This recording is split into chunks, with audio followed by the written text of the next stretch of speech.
শুভেচ্ছা সকলের প্রতি।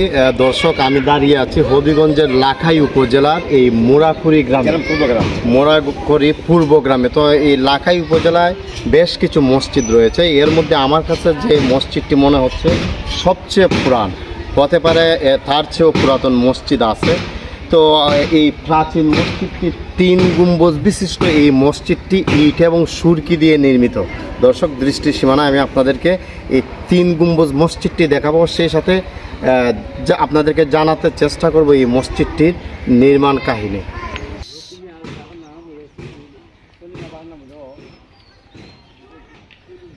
প্রাচীন স্থাপত্য শৈলী নিয়ে নির্মিত মসজিদটি অনেকটাই মুঘল স্থাপত্যকলায় নির্মিত মসজিদগুলোর মতোই দেখতে। 3 গম্বুজ বিশিষ্ট ইট সুরকির গাঁথুনির মসজিদটি এলাকায় সাধারণ মসজিদ থেকে ভিন্ন আকৃতির স্থাপত্য গড়নে নির্মিত, ফলে প্রথম দৃষ্টিপাতেই মন ফিরে যাবে 100 বছর পিছনে। মসজিদটি মোরাখুরি পূর্ব গ্রাম জামে মসজিদ হিসাবেই পরিচিত।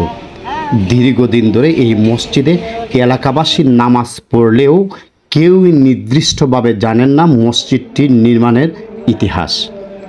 স্থানীয়দের কেউ মসজিদটিকে 300 বছরের পুরনো দাবি করেন, কেউ বলেন 350 বা 400 বছরের পুরনো, কিন্তু নির্মাণের সঠিক তারিখ সাল জানা নেই কারো। এমনকি মসজিদটির নির্মাণকারী ব্যক্তি সম্পর্কেও পাওয়া যায়নি সুস্পষ্ট কোনো তথ্য। পুরনো মসজিদটি এখনও ঠাঁই দাঁড়িয়ে আছে চৌকোনা বিশিষ্ট ছাদের উপর 3টি গম্বুজ নিয়ে। মসজিদের দেয়ালের বিভিন্ন অংশের আস্তরণে কোনো কোনো জায়গায় কষে পড়তেও দেখা যাচ্ছে। মসজিদটিতে ইমাম সহ নামাজ পড়তে পারেন 2 কাতারে 40 জনের মতো। ইমাম দাঁড়ানোর স্থানটি অর্থাৎ মেহরাবটিতে লতাকৃতির কারুকার্য রয়েছে। মসজিদটির উত্তর দক্ষিণে রয়েছে 2টি দরজা, এছাড়াও সামনের দিকে রয়েছে 3টি দরজা। মসজিদের ছাদের উপরের মধ্যের গম্বুজের নিচ বরাবর একটি পাথরে আরবি ভাষায় কিছু একটা লেখা রয়েছে, যা অনেকটাই অস্পষ্ট।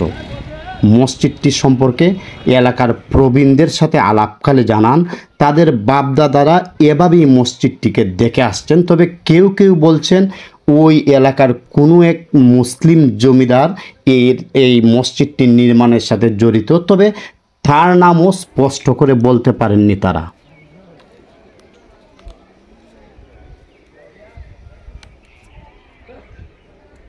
দর্শক, দৃষ্টি সীমানায় আজ এ পর্যন্তই। আবারও আপনাদেরকে কোনো প্রাচীন মসজিদ অথবা স্থাপনায় নিয়ে যাব। সেই পর্যন্ত ভালো থাকুন। আল্লাহ হাফিজ।